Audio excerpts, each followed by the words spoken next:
Monsieur le Président, je vous remercie. Donc, après cette présentation fort réussie du droit pénal de fond, je vais essayer en quelques mots, et je vais essayer de ne pas être trop longue, de vous dresser un tableau des dispositions procédurales qui s'appliquent en matière d'atteinte à la probité. Donc la procédure pénale, elle présente certaines particularités dans le domaine des infractions d'atteinte à la probité, infractions qui relèvent du point de vue de leur nature, puisqu'on raisonne en termes de catégorie finalement, de la délinquance économique et financière. C'est la grande famille de la délinquance dite ECOFI dans le jargon.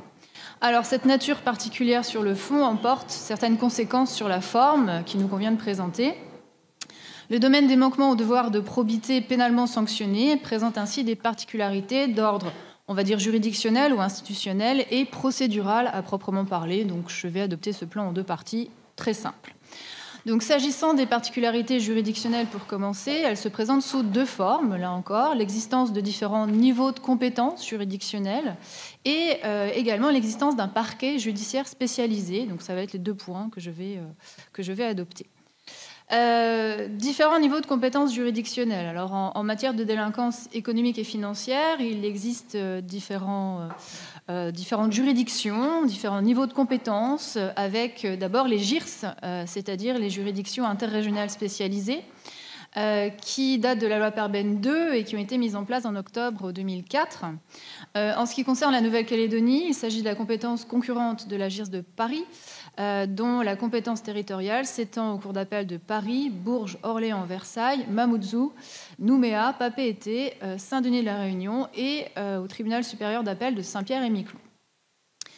La compétence matérielle de la JIRS concerne d'une part la criminalité organisée, j'en reparlerai tout à l'heure, et d'autre part les infractions économiques et financières. Et elle inclut naturellement les atteintes à la probité. Donc je ne reviens pas sur la définition de ces atteintes, simplement pour vous préciser que c'est l'article 704 du Code de procédure pénale qui prévoit la compétence de la JIRS et qui renvoie expressément aux délits prévus aux articles 432-10 à 432-15 du Code pénal. Autrement dit, les infractions évoquées par mon collègue, concussion, corruption passive, trafic d'influence passive, prise illégale d'intérêt, favoritisme, je synthétise au maximum, ainsi que la soustraction et le détournement de biens intentionnels ou par négligence. La compétence de la JIRS s'étend à l'enquête, la poursuite, l'instruction et le jugement des délits, mais elle est concurrente à celle du parquet local et elle s'appuie sur des critères qui sont définis par la loi. Donc, on a des critères de répartition prévus par la loi. L'article 704 vise les affaires qui sont ou apparaîtraient d'une grande complexité, en raison notamment du grand nombre d'auteurs, de complices ou de victimes, ou du ressort géographique sur lequel elles s'étendent.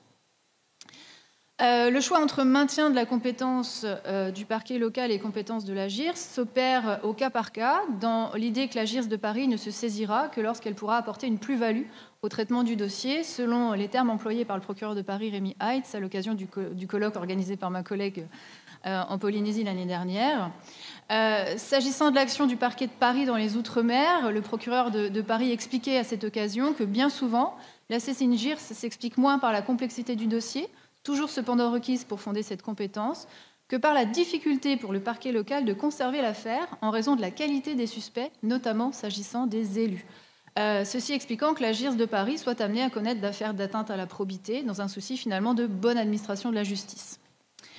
Cela étant, le même procureur de Paris faisait état des difficultés pratiques liées à la compétence JIRS dans ce type de dossier, à savoir des moyens d'enquête sur place limités au regard de la nature ou de l'ampleur des recherches à mener, de même que le temps limité lui aussi des enquêteurs venant de métropole sur place, alors que les investigations dans ce type de dossier s'inscrivent souvent dans la durée. Donc voilà pour cette première compétence concurrente qui est celle de la JIRS, et s'ajoute encore dans ce domaine une autre compétence matérielle, celle d'un parquet judiciaire spécialisé. Alors, ce parquet judiciaire spécialisé, c'est le parquet national financier, le PNF, qui date d'une loi de 2013 pour sa part, loi du 6 décembre 2013 relative à la fraude fiscale et à la grande délinquance financière, et loi organique de la même date relative au procureur de la République financier. Donc le PNF, il est aujourd'hui compétent dans le domaine des atteintes aux finances publiques, des atteintes à la probité, des atteintes au bon fonctionnement des marchés financiers et des atteintes au libre jeu de la concurrence. Alors, il faut préciser que sa compétence est exclusive pour les seules atteintes au marché financier. Pour les autres, dont les atteintes à la probité, il n'exerce qu'une compétence concurrente qui est, là encore, soumise aux critères de grande complexité de l'affaire, tel que nous l'indique l'article 705 du Code de procédure pénale. Donc le PNF, c'est un parquet spécialisé, composé de magistrats eux-mêmes spécialisés en matière économique et financière. C'est un parquet autonome qui est distinct du parquet de Paris et qui est doté d'une compétence nationale. Le PNF, il est donc compétent en Nouvelle-Calédonie et s'est d'ailleurs récemment saisi d'une affaire qualifiée de serpent de mer par la presse locale, celle du câble sous-marin impliquant l'OPT, là encore. Donc une enquête préliminaire a été ouverte en janvier 2021 par le PNF pour des soupçons de favoritisme, prise illégale d'intérêt et corruption d'agents publics dans le cadre de la décision d'attribuer à la société Alcatel Submarine Networks un marché pour la pose d'un second câble sous-marin destiné à sécuriser l'accès du territoire à Internet. On précisera qu'en cas de saisine du PNF, la suite éventuelle de la procédure, donc instruction éventuelle voire jugement, relève de la compétence du juge d'instruction et du tribunal correctionnel de Paris. La création du PNF au lendemain de l'affaire Cahuzac a permis à la France de répondre aux recommandations adressées par l'OCDE en 2012 d'intensifier sa lutte contre la corruption internationale, mais elle concourt à une politique publique plus générale de transparence démocratique et de lutte contre la fraude et les atteintes à la probité, ces infractions portant atteinte à la solidarité nationale, à l'exemplarité et à la confiance dans les institutions publiques, ainsi qu'on peut le lire sur le site du PNF. La conception répressive de notre droit pénal des infractions d'atteinte à la probité se traduit donc déjà sur la forme par une pluralité de compétences juridictionnelles, spécialisées ou non, qui doit en principe favoriser l'accès aux juges judiciaires et empêcher que des faits ne puissent trouver leur juge, comme on dit. Finalement, l'autorité judiciaire compétente en la matière, elle est protéiforme, et cette caractéristique suppose d'articuler toutes ces compétences concurrentes que je viens de vous décrire, le critère de grande complexité qui détermine à la fois la compétence de la JIRS et celle du PNF, étant évidemment nécessaire au regard de la loi, mais peut-être pas primordial s'agissant des territoires ultramarins. En tout cas, c'est ce qu'on peut se dire. L'efficacité de l'autorité judiciaire en ce domaine, elle dépend également des moyens mis à sa disposition, bien évidemment, et se pose en particulier la question de la spécialisation des services d'enquête. Donc à cet égard, il existe depuis 2013 un office central de lutte contre la corruption et les infractions financières et fiscales, qui est un service central de police judiciaire, qui comprend notamment une brigade nationale de lutte contre la corruption et la criminalité financière. Mais on ne retrouve pas forcément au plan local cette même spécialisation au sein des services et donc les mêmes moyens d'investigation concrètement. L'année dernière, là encore, à l'occasion du colloque organisé par ma collègue ici présente, le procureur général de Papeete, M. Thomas Pizon, parlait de pénurie d'OPJ spécialisés en écophi en Polynésie, pointant tout à la fois la question de la formation des OPJ et celle du recrutement d'OPJ spécialisés. Il évoquait à cette occasion quelques pistes d'amélioration de la situation, telles que la création, alors je vais soumettre l'idée à monsieur le procureur de la République et monsieur l'avocat général ici présent, création sur le modèle de l'OFAST, Office anti-stupéfiant, d'une antenne Pacifique Sud de l'Office central en matière de délinquance économique et financière. Antenne Pacifique Sud, donc antenne locale, qui serait compétente pour les territoires polynésiens et calédoniens. Monsieur Thomas Pizon a évoqué aussi une autre piste, celle du recours à une task force projetée sur le territoire pour une durée déterminée afin de mener des enquêtes ciblées. Donc vraiment l'idée de déployer une force d'enquête spéciale dans les dossiers qui impliquent nos territoires ultramarins. Donc je résume mon premier point. Il existe une pluralité d'acteurs finalement de la procédure pénale qui participent à la répression de ces infractions d'atteinte à la probité, y compris dans les Outre-mer et en Calédonie notamment. À ces particularités d'ordre juridictionnel au sens large s'ajoutent des particularités procédurales à proprement parler. Ce sera mon deuxième point. Alors, ces particularités procédurales, elles se manifestent à différents niveaux. Là encore, des moyens d'investigation renforcés sont prévus pour certaines infractions, comme on va le voir. Ensuite, des procédures spécifiques, alternatives aux poursuites ou au jugement sont disponibles et peuvent apparaître comme des procédures adaptées. Plus ou moins adaptées, c'est ce qu'on va voir. Moyens d'investigation renforcés pour commencer. Donc, ces moyens d'investigation renforcés concernent certaines infractions d'atteinte à la probité. Donc là, c'est l'article 706-1-1 du Code de procédure pénale qui prévoit le recours possible à des techniques spéciales d'enquête pour une série de délits incluant la corruption passive de l'article 432-11 ainsi que pour le détournement de biens de l'article 432-15, ainsi finalement qu'à tous les délits de corruption et de trafic d'influence prévus par le Code. Sont ainsi permis le recours à la surveillance, à l'infiltration, à l'accès à distance aux correspondances stockées par la voie des communications électroniques, ainsi qu'aux autres techniques spéciales d'enquête, dont on rappellera simplement que le régime a été unifié et les dispositions réorganisées par la loi du 23 mars 2019. Donc on a toutes ces techniques spéciales d'enquête qui vont pouvoir être mises en œuvre. La liste que je viens de vous faire peut paraître longue, pour autant, elle ne correspond pas à l'intégralité du champ de ce qu'on appelle la procédure pénale spéciale ou procédure pénale bis, applicable aux seules infractions qui relèvent de la criminalité organisée, au sens de l'article 706-73. Donc on a deux formes de criminalité, la criminalité organisée d'une part et la criminalité écofie d'autre part, qui connaissent un traitement procédural différencié. Traitement procédural différencié qui se fonde sur des représentations socioculturelles opposant le grand banditisme, on va dire, à la délinquance des élites. Voilà finalement la clé de répartition, peut-être un peu subjective ou subliminale, qu'on a entre ces deux champs de la délinquance. En ce sens, le Conseil constitutionnel a lui-même énoncé, pour refuser d'étendre à la corruption l'ensemble des techniques spéciales d'enquête, que les infractions énumérées par l'article 706-1-1 de corruption et de trafic d'influence, ainsi que de fraude fiscale et douanière, constituent des délits qui ne sont pas susceptibles de porter atteinte en eux-mêmes à la sécurité, à la dignité ou à la vie des personnes. On a certains auteurs qui dénoncent une incohérence juridique et criminologique et qui plaident pour un rattachement de la corruption au crime organisé et pour une unification procédurale s'agissant de ces deux champs de criminalité. Alors, on pourra peut-être leur objecter que l'unité de la criminalité organisée, elle est sans doute déjà elle-même en trompe-l'œil, puisqu'on rappellera qu'il n'existe pas une, mais 3 listes d'infractions qui appellent pour chacune un traitement procédural distinct. Et il faut encore y ajouter, pour être complet, les infractions terroristes qui appellent à elles seules un régime procédural exorbitant.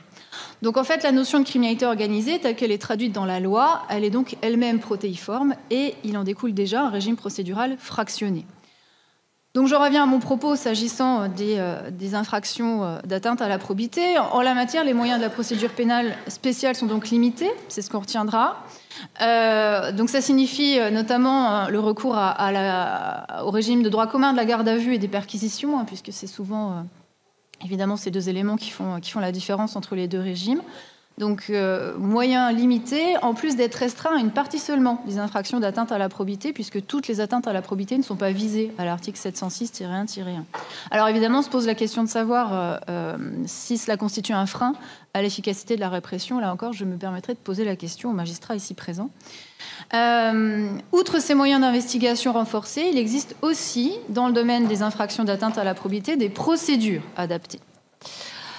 Alors, en matière d'infraction à la probité, il existe une procédure alternative aux poursuites spécifiques, la convention judiciaire d'intérêt public, avec laquelle semble s'articuler la procédure de CRPC, comparution sur reconnaissance préalable de culpabilité. Alors, du côté des alternatives aux poursuites, c'est donc la CJIP, c'est comme ça qu'on l'appelle, qu'il faut mentionner. C'est une création de la loi de 2016, la loi Sapin II, relative à la transparence, à la lutte contre la corruption et à la modernisation de la vie économique. La CJIP, c'est la version française des Deferred Prosecution Agreements et des Non-Prosecution Agreements qui se pratiquent depuis plus de 20 ans aux États-Unis notamment. Procédures par lesquelles des entreprises qui font l'objet d'enquêtes pour délinquance économique acceptent de régler une sanction financière, de reconnaître certains faits et de se soumettre à des mesures de prévention en contrepartie d'une suspension, ça c'est le DPA, ou de l'extinction des poursuites, ça c'est le NPA. Donc la version française, c'est une transaction sans reconnaissance de culpabilité, réservée aux personnes morales, mises en cause pour des infractions déterminées et présentant une certaine complexité. Dans le système français, on s'accorde aussi à dire qu'il y a un contrôle du juge, un contrôle plus poussé du juge que dans le système américain, qui rapprocherait plutôt la CJIP du DPA anglais. La procédure est prévue à l'article 41-1-2 du Code de procédure pénale, qui nous dit dans les grandes lignes que tant que l'action publique n'a pas été mise en mouvement, le procureur de la République, en l'occurrence le PNF, peut proposer à une personne morale mise en cause pour un ou plusieurs délits. Alors là, on retrouve les délits de corruption active et les délits voisins. On retrouve la fraude fiscale et le blanchiment de tous ces délits.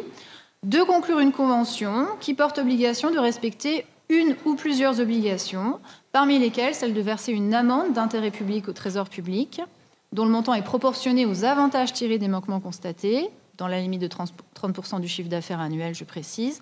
Et deuxième obligation possible, celle de se soumettre à un programme de mise en conformité sous le contrôle de l'Agence française anticorruption, dont on reparlera juste après, pour une durée maximale de 3 ans. Le texte prévoit que la victime est informée de la décision du parquet et que la convention doit, le cas échéant, prévoir des modalités de réparation de son préjudice. Donc la victime est envisagée au moins un peu dans ce dispositif. Et il précise encore que les représentants légaux de la personne morale sont, quant à eux, responsables en tant que personne physique. Donc là, il faut évidemment envisager l'articulation entre la responsabilité de la personne morale et celle de la personne physique, le cas échéant. En cas d'accord trouvé entre le PNF et la personne morale, le parquet saisit le président du tribunal pour faire valider la proposition de convention. Si celui-ci la valide, la condition devient exécutoire à l'expiration d'un délai de 10 jours. C'est un délai de rétractation qui est ici prévu au profit de la personne morale. La prescription est alors suspendue pendant l'exécution de la convention et l'accomplissement des obligations éteint l'action publique. La convention n'est pas inscrite au casier judiciaire, mais fait simplement l'objet d'un communiqué. Et en cas d'échec, ça peut arriver, en absence de validation, rétractation ou défaut d'exécution, la loi nous dit que le parquet met en mouvement l'action publique sauf élément nouveau. Et en cas de condamnation, il sera tenu compte de l'éventuelle exécution partielle des obligations. Pour être parfaitement complète sur cette possibilité, la CJIP elle peut aussi être proposée au cours de l'information judiciaire, donc une fois que l'action publique a déjà été mise en mouvement, à l'instar de la passerelle prévue en matière de CRPC. On a prévu donc ces 2 moments possibles finalement pour la CJIP. Alors évidemment, la question qui se pose, c'est celle de l'efficacité de ce dispositif en matière de lutte contre la corruption, car seule la corruption active est concernée finalement, à l'exclusion des autres atteintes à la probité à proprement parler. Ce qu'on peut dire, c'est qu'à ce jour, on a 14 CJIP qui ont été conclus par le PNF. Le dispositif, il est a priori plutôt attractif pour les personnes morales. Mieux vaut accepter la CJIP et négocier dans ce cadre plutôt que d'aller au contentieux, comme l'a illustré l'affaire UBS. Mieux vaut également privilégier cette option par rapport à une CRPC qui non seulement implique une reconnaissance de culpabilité, mais présente également le risque que soit prononcée une peine d'exclusion des marchés publics. Donc c'est vrai, quand on met en balance les 2 dispositifs, clairement, la balance penche en faveur de la CJIP. Ce dispositif permet d'appréhender des affaires importantes, voire très importantes, et de capter, si je puis dire, des amendes parfois, là aussi, très importantes, comme ça a été le cas dans l'affaire Airbus, où on a une amende d'intérêt public qui est de 2 milliards d'euros. Il s'agit aussi d'un instrument de souveraineté nationale qui permet de limiter l'application extraterritoriale du droit américain en matière de corruption internationale. Donc beaucoup d'atouts pour cette procédure négociée alternative aux poursuites. La CJIP, finalement, elle transcende un schéma traditionnel entre les alternatives réparatrices et les alternatives punitives au procès pénal pour obéir à une autre logique. Logique qui l'éloigne d'ailleurs tout autant des principes qui gouvernent en fait notre système pénal. Quelle est cette logique? C'est celle d'une justice négociée, fondée sur le pragmatisme et un souci d'efficacité. Tant au niveau des sommes recouvrées par l'État, on l'a dit, qu'au niveau de la prévention du risque de récidive, qui passe par les programmes de mise en conformité. Ces programmes, ils illustrent même un paradigme nouveau qui repose sur l'intégration dans la propre structure de la personne morale d'une dynamique vertueuse, dont on peut espérer, en tout cas c'est le pari qui est pris, qu'il sera plus efficace que l'effet combinatoire classique de la peine pour encourager la désistance, c'est-à-dire la rupture de l'entité avec les pratiques illégales. Alors, on est dans un phénomène de justice négociée, de contractualisation, qui ne fait pas que des adeptes, loin s'en faut. La CJIP, elle est critiquée par une partie de la doctrine qui s'interroge sur sa capacité réelle à générer des changements durables, finalement, de manière à faire converger les intérêts privés de la personne morale et l'intérêt général. On a certains acteurs de la lutte anticorruption, et là je fais allusion aux associations notamment, qui dénoncent une dépénalisation des affaires qui ne dit pas son nom, l'instauration d'une justice à 2 vitesses et la mise à l'écart des victimes, dont la place, il est vrai, est limitée. Ces critiques n'ont empêché ni la création d'une CJIP environnementale très récemment, ni le dépôt d'une proposition de loi visant à renforcer la lutte contre la corruption, qui suggère, entre autres, d'étendre la CJIP au délit de favoritisme. Donc là, on serait dans une logique d'extension, finalement, de ce mécanisme dans le domaine des atteintes à la probité. Alors, derrière la CJIP se pose encore la question du sort des personnes physiques, représentants légaux de la personne morale. puisque le sort des uns et de l'autre, si je puis dire, ne sont pas liés comme on l'a vu. Ça fait d'ailleurs dire à certains que la CJIP ne répond pas toujours à son objectif d'efficacité. Loin d'unifier le contentieux, elle le fragmente en séparant le sort de la personne morale de celui de ses dirigeants et des victimes, et ne traduit pas nécessairement un allègement de la charge de travail pour la juridiction de jugement. Pour le PNF, en tout cas, l'articulation des deux se ferait sans difficulté. Je cite le PNF, en tout cas le procureur national financier. La CJIP solde le pénal pour les personnes morales. Les personnes physiques ne pouvant pas être couvertes par la Convention, il faut que la justice passe aussi à leur endroit et elles feront l'objet, le cas échéant, de poursuites distinctes. Alors, quelle modalité de poursuite, le cas échéant, et j'en finirai par là. Il n'existe pas de procédure de jugement spécifique dans le domaine économique et financier, mais il apparaît que la CJIP, je le disais tout à l'heure, s'accorde plutôt bien avec la procédure de CRPC. Donc comparution sur reconnaissance préalable de culpabilité. Alors en 2 mots, et parce que tout le monde connaît cette procédure, elle s'inspire du plaidé coupable anglo-saxon plea bargaining. Elle a été créée en 2004, donc c'est une procédure qu'on connaît assez bien aujourd'hui. Le procureur peut y recourir d'office ou à la demande de l'intéressé ou de son avocat à l'issue de l'enquête ou d'une information judiciaire. Là encore, il y a les 2 moments possibles de la CRPC. La CRPC, elle s'applique par principe à tous les délits, donc ces délits d'atteinte à la probité sont inclus. Elle suppose la reconnaissance des faits et de leur qualification juridique. Donc sur cette base, le procureur propose à la personne d'exécuter une ou plusieurs peines. Je passe rapidement sur la procédure. S'il y a acceptation par l'intéressé, il y a encore une procédure d'homologation qui suit, bien évidemment, et qui va permettre au président du tribunal, juge du siège, de vérifier la réalité des faits et leur qualification, la validité du consentement et aussi d'estimer si la peine est justifiée. On retiendra que l'ordonnance d'homologation, elle produit les effets d'un jugement de condamnation. Alors, je passe rapidement puisque le temps passe. CJIP et CRPC poursuivent le même objectif, garantir une justice plus rapide et plus efficace, basée sur la coopération. Mais la CJIP, c'est une alternative aux poursuites spécifiques, tandis que la CRPC, c'est une alternative au jugement général, pas spécialement adaptée à la délinquance économique et financière. Par le recours combiné à ces 2 procédures négociées, qui déplacent le débat judiciaire de la culpabilité vers la sanction, la répression des infractions d'atteinte à la probité se trouve soustraite au procès classique, ritualisé, vecteur des droits procéduraux essentiels et respectueux des principes du droit pénal général en termes de responsabilité et de peine infligée. La CRPC, bien sûr, ce n'est pas la seule procédure possible, avec ou sans la CJIP d'ailleurs. Sur la question des procédures employées, il apparaît qu'en Polynésie, en tout cas, c'est la convocation par OPJ, la CEPJ, qui soit privilégiée, dans le but de permettre un jugement rapide des mises en cause. Je laisserai évidemment le soin aux magistrats du parquet ici présents de nous préciser si la même logique s'applique en Calédonie. Je vous remercie pour votre attention.